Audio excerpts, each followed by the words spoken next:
స్వాగతం. ఇంటి దొంగ CWDM కోటేశ్వరరావే. 30 క్వింటాల బియ్యం పట్టుకున్న పోలీసులు. Medak central housing corporation godown నుండి DCM వాహనంలో అక్రమంగా తరలిస్తున్న టౌన్ పోలీసులు గుర్తించారు. DCM వాహనాన్ని 30 క్వింటాల బియ్యంను సీజ్ చేశారు. మెదక్ పట్టణంలోని కేంద్ర సంస్థలో ఇంటి దొంగలు పట్టుబడ్డారు.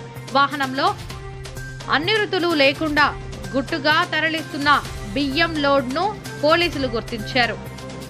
ఆదివారం హాలిడే ఉన్నందున DCM నుండి బియ్యం తరలిస్తుంటే స్థానికులు పోలీసులకు సమాచారం అందించడంతో వెంటనే వారు వచ్చి వాహనాన్ని పోలీస్ స్టేషన్ కు తరలించారు.